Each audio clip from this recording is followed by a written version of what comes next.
So I want to begin our conversation this morning with a question, and this is a question that if you're older, you're going to think, oh, that's like a young person's question. But no, this is an all-skate. This is an everybody question. Who would you like to be like? Or who do you want to be like? Or who do you want to be like when you grow up? Because we're all kind of growing up. Who would you like to be like? And again, it can be a person younger than you. You just think, wow, they're just such a fine person. Who would you like to be more like? And why? Well, what kind of person comes to mind? Maybe somebody specific comes to mind, but what kind of person comes to mind? And imagine a world or a community, or maybe just a family, but a world and a community where everybody was more like that person. And when I ask a question like that, because you're deep people, you're not shallow people, very quickly we move past all that glitters, right? To what they have and what they drive and who they know and where they live. And we immediately get to more fundamental foundational issues of character, right? I mean, we want to be more like that person because of who they are, not necessarily what they have. To some extent, they're heroes. I mean, if somebody comes to mind, I want to be like that person, they've done something sort of heroic. But they're not heroes because they have superpowers, and they're not at the top of your list because they have superpowers. They're heroes because of the choices they've made, right? They chose their way, or they responded their way into your heart, or they chose or responded their way onto your top 3 or top 2 or top 5 list.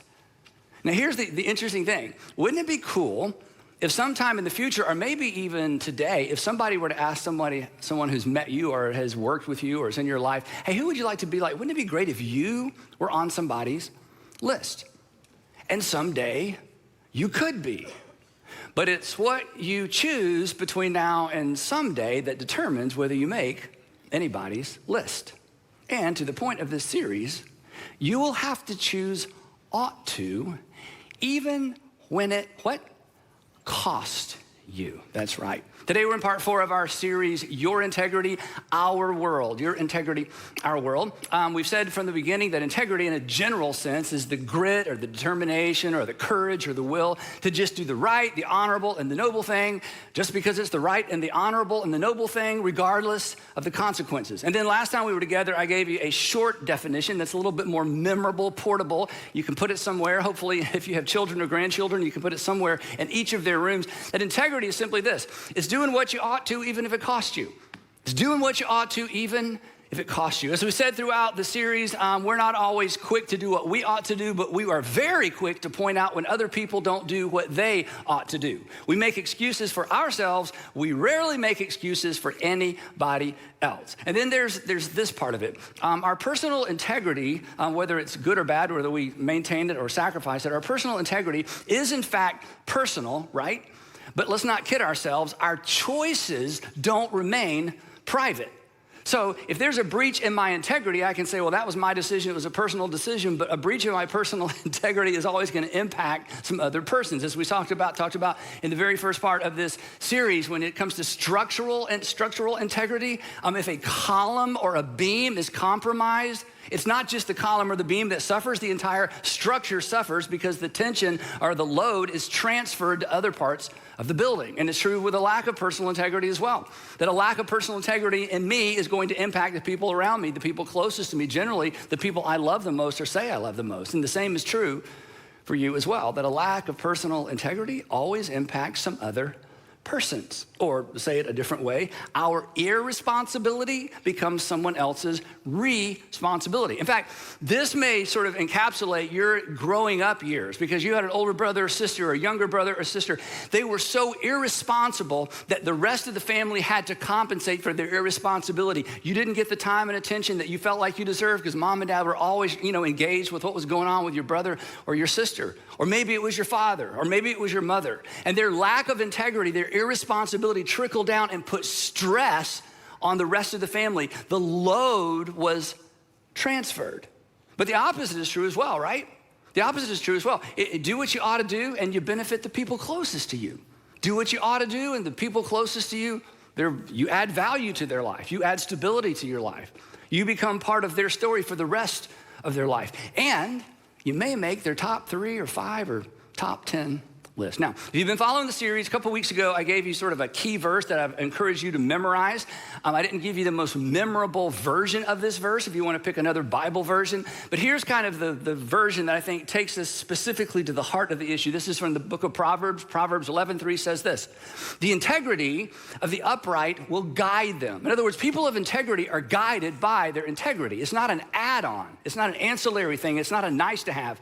People of integrity, they make their decisions through the filter of what's the right thing to do, regardless of the consequences. The integrity of the upright will guide them, but the crookedness or the bentness or the, hey, I'm only gonna focus on right in front of me-ness, the crookedness of the treacherous will ultimately destroy them. And we've all got a story. We've all got a story of, instead of looking out, I was looking down, and one of my appetites got inflamed, and next thing I knew, I was making a short-term decision rather than a long-term decision, and it just about destroyed me. Or maybe it destroyed something important to you. Then last time we were together, we looked at a story from the Old Testament that revolved around food, and the main character made a terrible decision. He's a great example of what not to do, because, and I'll let you fill in the blank to see if you were paying attention, he actually traded his future, his entire future, for a bowl of Yes, a bowl of stew, and that's not what you do. You do not trade your future for a bowl of stew. And when we looked at this story, even for those of us who, are somewhat familiar with the story, when you look at it within the context of integrity, we just think, who in their right mind would trade their future for a bowl of stew? And then we talked about what that looks like in our lives. So today, another story from the Old Testament and another story involving food. But this time, the main character in the story actually makes a good decision. He models the way forward when the right thing is potentially the costly thing. So I'm going to jump into the context, jump into the story, and this should be fun. And by the way, this story that's somewhat familiar sets up one of the most familiar stories in the entire Old Testament that we're going to talk about next time. So you're not going to want to miss next time. So here's the context for the story. Around 605 BC, Nebuchadnezzar, the king of Babylon, defeated the Egyptian and what was left, the remnants of the Assyrian army, in a famous ancient battle called the battle, or it's referred to as the Battle of Carchemish because of where it happened.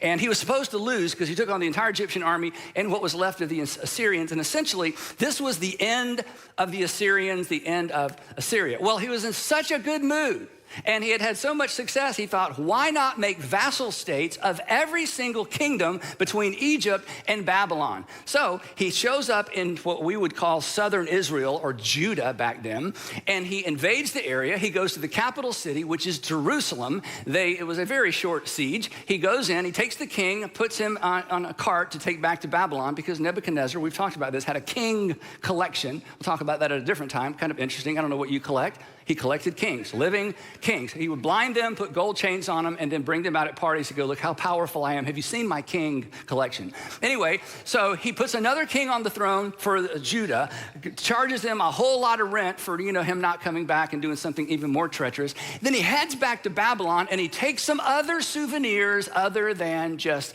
the king of Judah. And that's where we're going to jump into the story. So here we go. Nebuchadnezzar ordered Ashpenaz, the chief of his court officials, to bring into his service, the king's service, some of the Israelites from the royal family and the nobility. Now, Nebuchadnezzar was very smart. Here's what he would do. Whenever he conquered an area or a group of tribes or a nation, they didn't think of in terms of nations so much, or a capital city or a large city, instead of just slaughtering everybody, he would take the best and the brightest, the people with the most potential, the most educated, and he would basically make them slaves, or he would basically kidnap them, and in some ways they were hostages. It's like, hey, you better behave there because I have your sons and your daughters. In most cases, it was the sons that people were most concerned about in ancient times. And he would take these sons to his capital city, Babylon. He would change their names, turn them into Babylonian citizens, and consequently, Babylon was an extraordinarily cosmopolitan city. It had people from all different nations speaking all kinds of different languages, and it was basically his way of saying, look, I have conquered the world. Come to the great city of Babylon. You will see people from all over the world here because I have conquered the world. The story continues. Young men without any physical defect handsome, showing aptitude for every kind of learning, well-informed, quick to understand, and qualified to serve in the king's palace.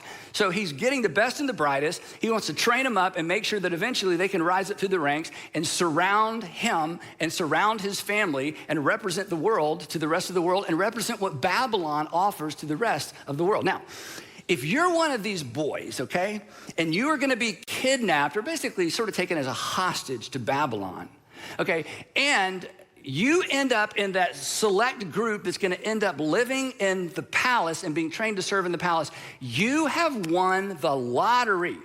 Because they took a bunch of guys, but you're not gonna have to work in the salt mines, you're not gonna be battle fodder, you're not gonna work on a construction site, whereas if you get hurt, they just leave you to die and replace you with somebody else. You are gonna live in or around the palace. So right before they cart you off to Babylon, this is when your dad gets down on his knees and looks you in the eye and says, son, don't mess this up, okay? This is as good as it's gonna get. And besides that, son, there are plenty more where you came from. So, hey, look, get this right. The king, continuing, because it gets better, the king assigned them a daily amount of food and wine from the king's table. So not only do they get, upper and high end dorms, there is a meal plan built into this whole deal, which is amazing. And not just any meal plan, they're gonna eat the same food the king eats, and they're gonna get a daily amount. Now, again, when you're reading the Bible or you read through a story like this, it's like, yeah, whatever. This is a really big deal. In ancient times, most people lived on the verge of starvation because the only food that you could transport and the only food that could last or that you could keep for very long was grain and wine.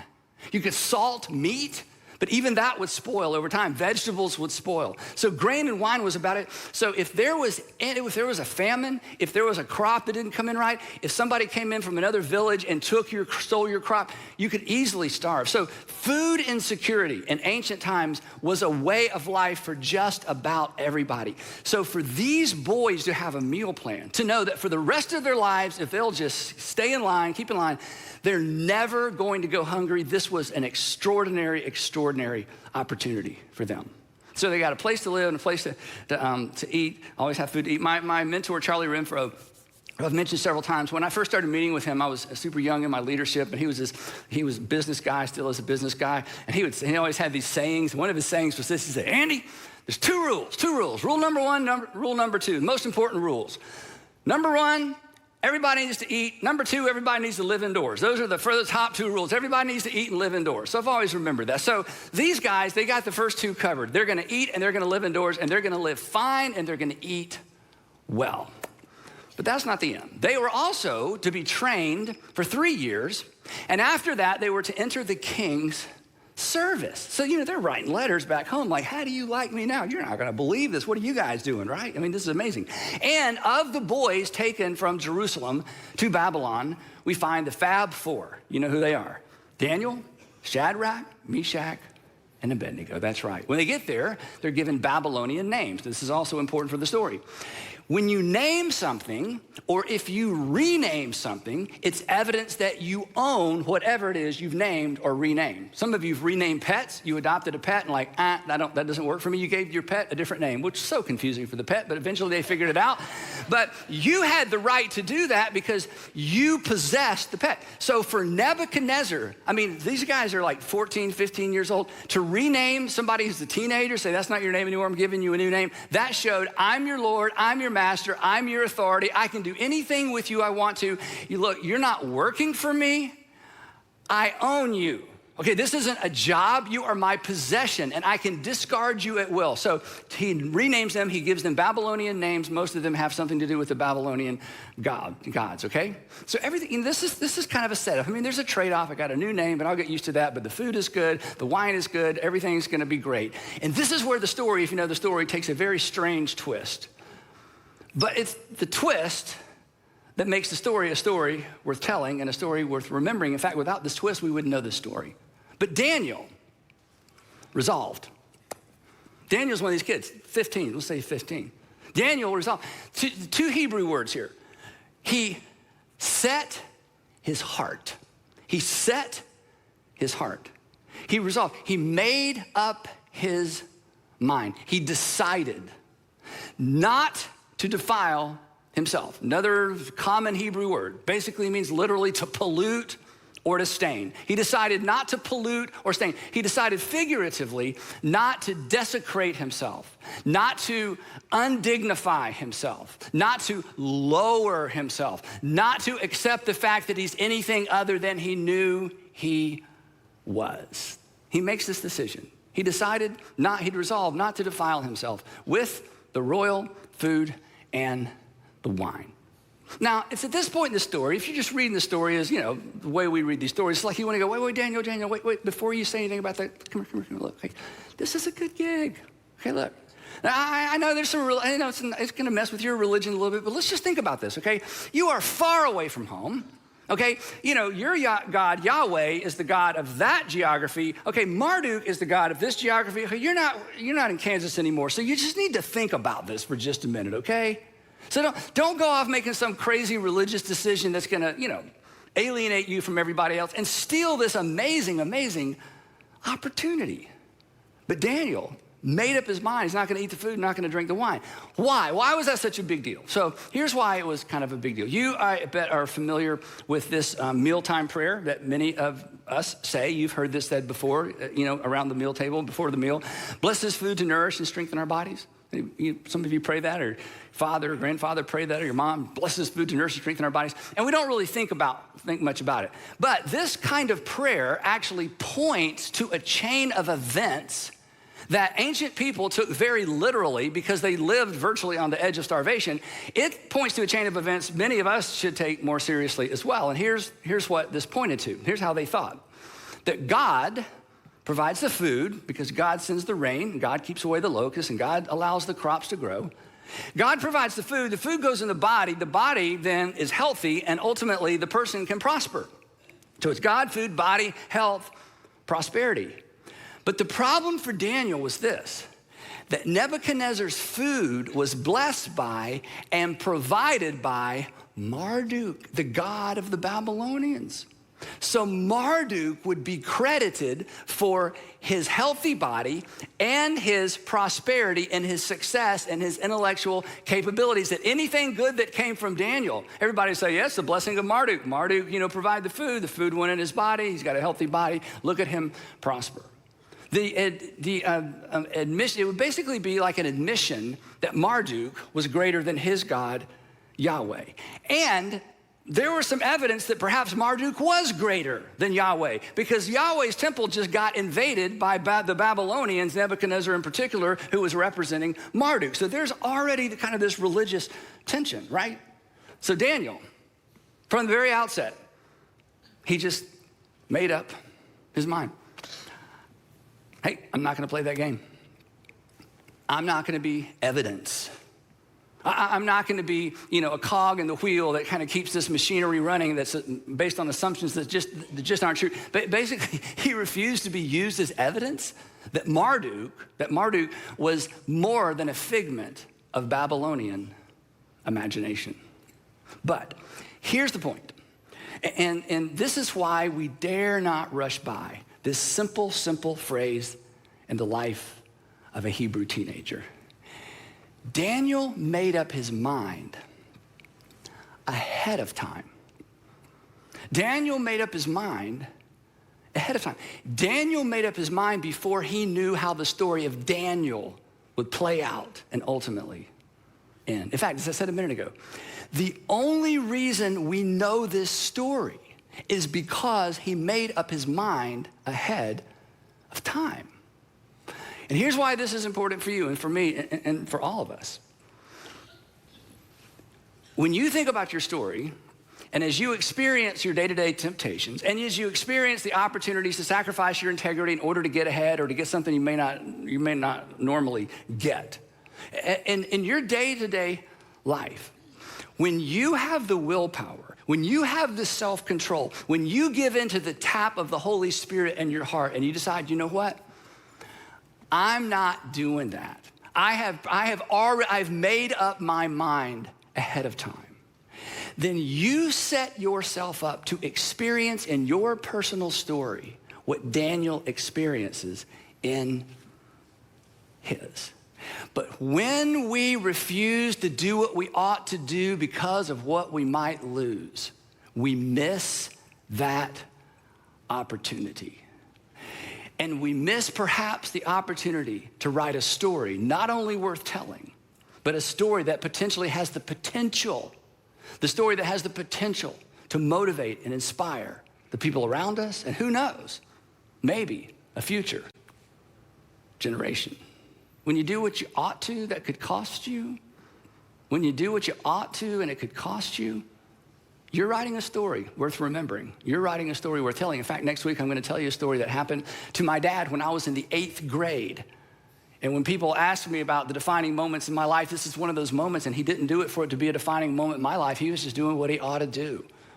But I'm still talking about it all these years later. Now, the reason I'm sort of reading Daniel's mind just a little bit. One of the reasons that he was able to do this is somehow he remembered what we forget, and then we remember when it's too late. But somehow he was able to remember this ahead of time. We remember it oftentimes when it's too late, and it's simply this, that a breach in integrity, one breach of integrity, it often leads to another, right? And not only that, the first breach makes the second breach a lot easier. Unfortunately, we all have a story. Well, I already did it once, so I might as well do it again. Yeah, I told myself I would never, ever, ever do that, but I did it. I went there, I crossed that line, and now here's another opportunity to do the same thing. And why not? Because I've already crossed that line once. Yeah, I grew up hearing, and I was always told, and my mom told me, and I learned in church, and my teachers at school warned us, and I'd sort of decided, but then there was that time, that weekend, that opportunity, that thing at work, and yet, I generally consider myself an honest person, but there was a lot at stake. And I didn't tell the whole truth. I fudged. Not full disclosure, right? I did it once, and now here's an opportunity to do it again. And come on, we know this is human nature. It's just easier to do it the second time than it was the first time. And the second breach creates a pattern, a direction. And as we talk about all the time, direction, not your intention. Direction, not your prayers. Direction, not intention, determines our destination. Direction, not intention, determines our story and our legacy, the story we tell about ourselves, the stories we hope no one ever finds out about. So Daniel, somehow this is all clear to him. Even with all the pressure, he made up his mind ahead of time, knowing it may very well limit his time. But the story doesn't stop there, because he does something else extraordinary. Daniel doesn't pretend. In other words, he doesn't say, you know what, I'm not going to eat this food because it's violating my conscience, and I'm afraid God, I'm going to get on the wrong side of Yahweh. So tell you what I'm doing, I'm going to feed the food to the dogs under the tables. Hey, would you like some of this? And I'll just find something else to eat. He doesn't do that, because actually that would be a breach of his integrity. Here's how the story goes. You may remember this part. So Daniel asked the chief official for permission not to defile himself in this way. I doubt he said, hey, I would like not to defile myself. I probably didn't use that word, but he asked the chief official, hey, I would like not to eat this food. Again, he didn't pretend. He didn't mislead. Again, that would have been, a lack of integrity.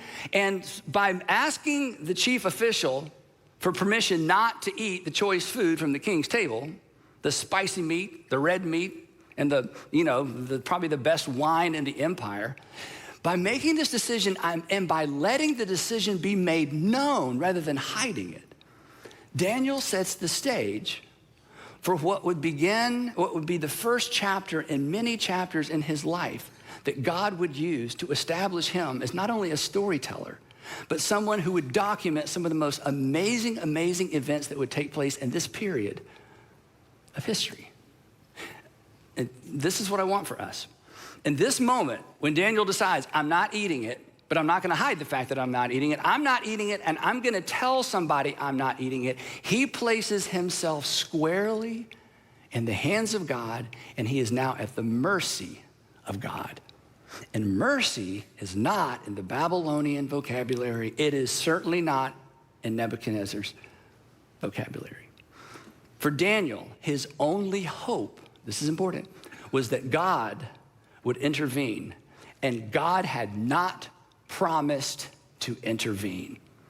Now, here's the thing, and I got to move on. When we sacrifice our integrity, and we're all tempted to do this, when we sacrifice our integrity to get ahead, When we sacrifice our integrity to get the thing we don't think we can get any other way, when we sacrifice our integrity, here's what happens. We close the door on that opportunity. We close the door to see what God might do when we place ourselves 100% at his mercy. And you'll never, I know I say this all the time, you'll never know what God might have done if you don't trust him. You never know the story you would have had the opportunity to tell if you would cast yourself upon his mercy instead of trying to manipulate circumstances in such a way to guarantee or to try to guarantee an outcome. Never, ever, ever, ever close the door on a potential, what Daniel would call a now God moment. A now God moment is you have done the right thing, people know what you're doing, there's a price to be paid, and then God decides to intervene on your behalf. There are no guarantees. It is worth the risk. The next part of the text says, now God.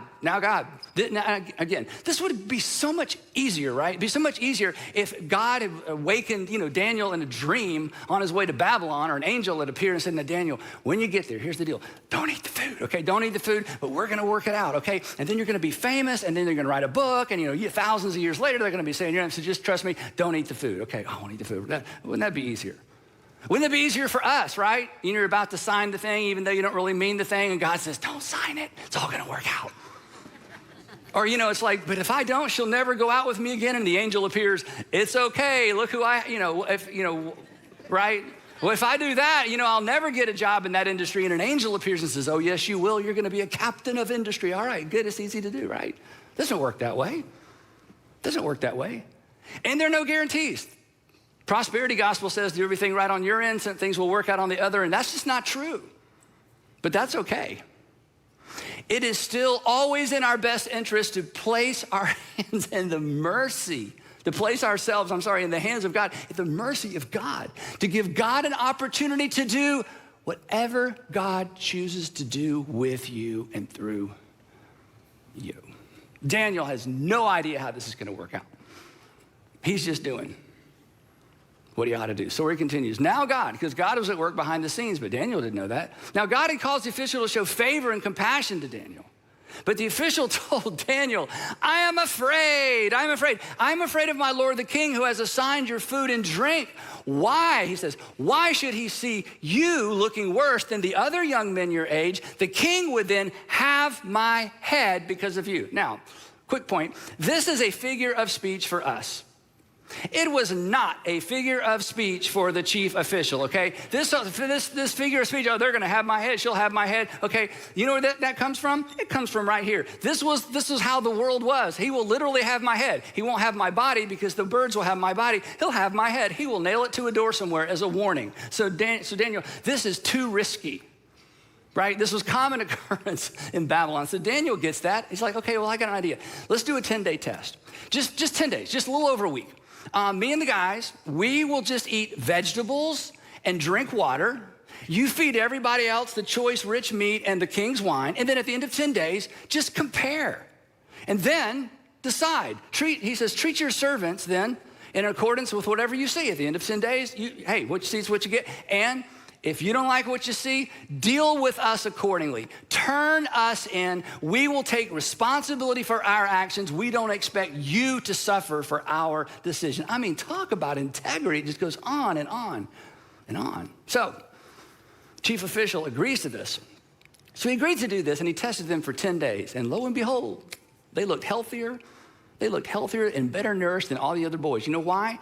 Because they were eating like we do, right? They were eating clean. They were drinking water. They just didn't know back then, right? But these Hebrew boys did.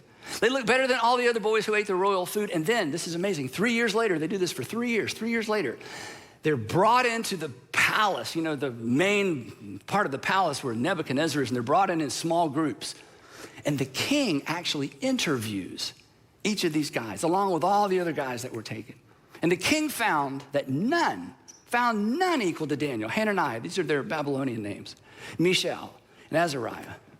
So they entered the king's service. Now, if you're reading this in the Bible, okay, a couple of verses later, you run across a verse I'm about to show you. And if you're reading this in the Bible, you just read past and go, yeah, look, find me something interesting. You know, where's the Jesus part of this? Okay, this verse I'm about to show you is mind-boggling, okay?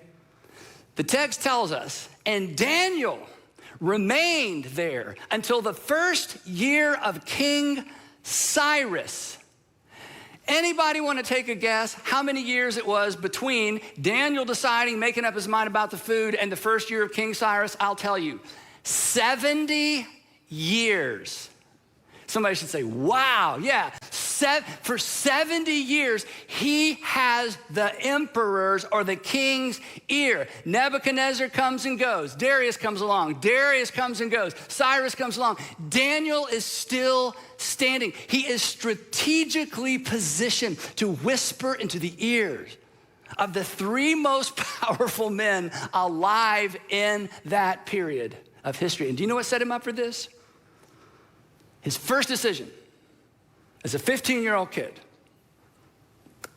I will not defile myself with the king's rich meat and the king's wine. And there would be decision after decision after decision like that, and Daniel refused to sacrifice his integrity.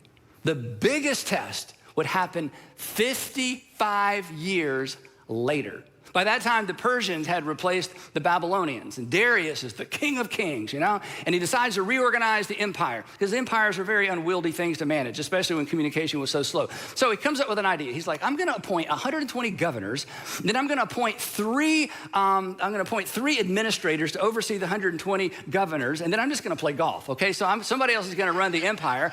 And so he's trying to choose, you know, who's gonna do what, and he chooses Daniel as one of the three administrators to oversee all these governors to oversee the empire. Now Daniel, the text says, Daniel so distinguished himself among the administrators, there's just three, and the governors, 120, by his exceptional qualities, that the king planned to set him over the whole kingdom. Well, he's not even from there, and he's like 70 years old by this point. Well, at this, the administrators who were from there, the administrators and the governors tried to find grounds for charges against Daniel and his conduct of government affairs. Now, this is very important and relevant for us. Daniel had been in government for 55 years. Okay, there's some dirt somewhere, right? There's some skeletons in the closet. That's another figure of speech, okay? For us, it's a figure of speech. No, they literally had skeletons in the closet. No, literally, because it's like, would you like to see someone else I defeated in battle? Would you like to see somebody else I defeated in battle? Would you like to see his wife? I mean, I'm a powerful, scary person. So, you know, but surely 55 years in government, there's some dirt on this guy. And now you have people at the highest level of government, these administrators and governors, looking for the dirt. But they were unable to do so. They were unable to find anything. But they could find no corruption in him because he was trustworthy and neither corrupt nor negligent. That is something to aspire to, isn't it? That when people go looking, they come up with nothing. And even your past mistakes, you have already brought them into the open and owned them. So there's no traction there either. That's who we want at the highest level of government. National, community, that's who we want at the highest level of influence, and our families as well, isn't it? And here's the thing. Daniel was that person at 70 because he made up his mind when he was around 17. And all along the way, his integrity guided him. All along, his integrity led him. All along, his integrity was anchored to something outside of him. All along, his integrity was anchored to the divine. And here's what's interesting. His enemies recognized that, and they hated that, and they were jealous of that. And so here's what happens. Finally, these men said, we will never find any basis for charges against this man, Daniel, unless it has something to do with the law of his God. The only thing they can get on this guy is he is so devoted to his God. And there's some connection between his integrity and his God, and it's driving us crazy. And we've got to get between him and his God, or we're never getting rid of this guy. The integrity, Daniel's integrity guided him. The integrity of the upright guide them. Daniel's integrity guided him. Daniel's integrity guided him because it was anchored to something outside of him, something he did not create and something he didn't try to shake. And that's why he had the courage to make up his mind ahead of time. Now, we're gonna pick up on Daniel's story next time. Don't miss next time, because next time is one of the most exciting stories in the entire Old Testament. But let's talk about us for just a minute and we'll wrap this up. What about us? What about you? Have you made up your mind? Most folks haven't, and I understand why. But for most people, and I'm not gonna make up my mind ahead of time, it's one day at a time. It's one opportunity at a time. It's one deal at a time. It's one relationship at a time. It's one date at a time. I don't wanna pre-decide. If I pre-decide, that kind of locks me in and locks some people out and locks opportunities out. I mean, pre-deciding your integrity, I'll just say it up front because we're all gonna think it. Pre-deciding to do the right thing no matter what it costs you, that is limiting. That will limit you. And if there's no ought to that hangs out over you, if there's no divine lawgiver, if there is no God, if all this ought to stuff is just a matter of evolution, it's just something we made up that we can trade off whenever it's inconvenient, then maybe you don't need to decide ahead of time. But if you don't decide ahead of time, integrity won't guide you. Do you know what's gonna guide you? Fear will guide you. Specifically, FOMO will guide you. You'll be afraid of missing out. You're not gonna decide ahead of time because I don't wanna miss out on her. I don't wanna miss out on him. I don't wanna miss out on that. I just don't wanna miss out. So I'm gonna keep, all my cards, close to my vest. I'm just not gonna commit ahead of time. And if you decide ahead of time to let integrity be your guide, here's the promise: you will miss out on some things. But most of us have lived long enough to know that if integrity had been our guide starting at 15, we would have missed out on some memories that will just dog us for the rest of our lives. We would have missed out on some shame. We would have missed out on hurting some other people, and no matter what we say to them or what we say on their behalf, we can't reverse what we've done. We can't take away the pain. I mean, if we'd made up our mind ahead of time, yeah, we would have missed out on some things. But I doubt very many of us wish we could go back and live a life of less integrity, because somehow we think we would have gained more that actually mattered. The world does not need more leaders who just make it up one day at a time. And you don't want to be like that, because your family doesn't need that.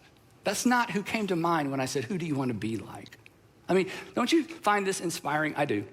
They could find no corruption in him because he was trustworthy and neither corrupt nor negligent. I mean, isn't that inspiring? Isn't that the person you want to hire? And the answer is yes. And you know why the answer is yes? Because because we know.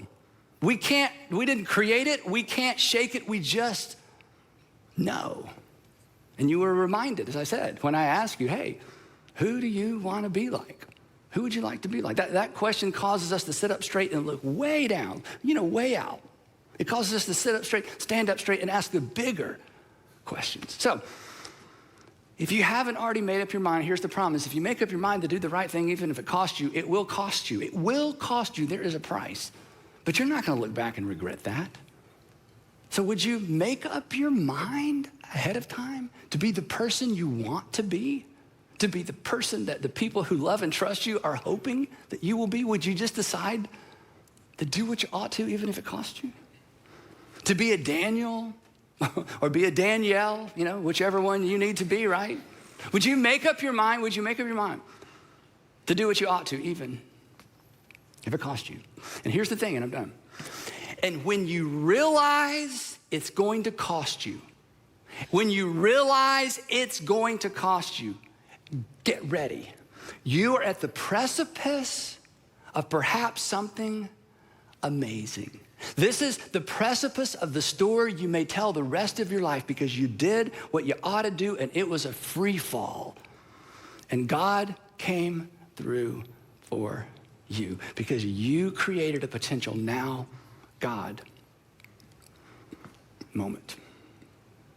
And now God moments, those are defining moments for you and the people who love you and the people who are looking up to you. And that's how you make somebody's top 5, top 3 list. Because while it's your integrity impacts your world. It's your integrity, but it's our world. It's your personal integrity.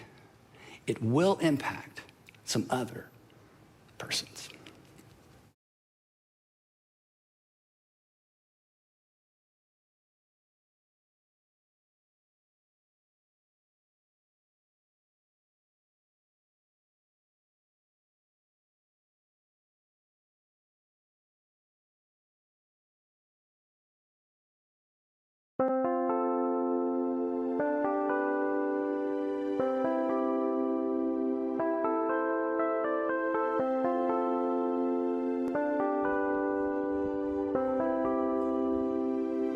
Chẳng thể quên khi cơn mưa đêm lại về. Em nơi quên lời thề và ta như đông chìm sâu. Không còn mới em anh nhận màu. Em chỉ cần mơ đâu em chỉ còn là những cơn mưa vô giá. Cho men mơ em không mơ anh. Anh một đêm mơ chỉ cần bên em không được cơn nhớ. Và chỉ có em không muốn nhớ. Và người ta bên nhau như ngã tớ. Muốn nhớ về say em chỉ có mấy em ở đây. Và anh như muốn chết đi nhưng không muốn em mơ mày. Tình yêu làm cho ta đau đầu. Không em như làm mơ màu. Anh như đeo mong cầu. Và mưa bên em u sầu. Chào các bạn ba đêm mơ. Chỉ có bên em nhưng là khó mơ. Mà đã ra em muốn bên ai. Anh không mong gì hơn. Chỉ mong em sẽ ở đây ôm anh thật gần. Anh chỉ mong đôi ta được có nhau. Mà đừng em đâu anh bỏ em. Một đêm bên anh có em. Ta sẽ trao nhau môi hôn thật sâu. Ôm anh cứ nữa bằng gâu. Và em chỉ nằm đâu. Anh không muốn em ở đâu đâu. Một cơn nắng thứ anh không mơ cầu. Mà không đôi anh mà bên anh chỉ là my friend. Em quên đi bao lời hứa. Quên đi cả những ngày xưa. Anh như là muốn nữa. Em cứ một chưa. Mà đừng đêm ở đêm. Anh nhìn một đôi mà kem. Không như là ba trên thêm. Cho em nhiều hơn như là kem. Chỉ cần là mưa thôi. Em chỉ cần là mưa thôi. Còn ai sẽ là nắng rồi.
what's wrong and why you never said you felt that way. And guess you're trying to stay strong and fake a smile until I look away. But I've known you too long, it hurts to watch your blue eyes fade to gray as you fade away, as you fade away. Yeah, I'm about to fade away, cause every time I wake up I feel like it's Monday. Something's going wrong with all the chemicals up in my brain. All of a sudden I don't look at anything the same way. Gotta build up of my thoughts sitting in an ashtray. I'm sorry that I'm so inconvenient, okay. Just let me be me and I'll stay out of your way. I can see the way you look at me, I'm such a disgrace. I never really asked to be brought into this place. You wanna love me? Well then baby have a taste. All the highs and the lows, no you'll never be the same. I don't really wanna hurt you but I can't control the pain. If you're sticking by my side maybe we could be okay. Okay, maybe you could be the change I need today. I promise that I've never felt this way. I really hope that you will choose to stay through all the pain. I know you told your friend you're not okay, and tell me what's wrong and why you never said you felt that way. And guess you're trying to stay strong and fake a smile until I look away. But I've known you too long, it hurts to watch your blue eyes fade to gray as you fade away, as you fade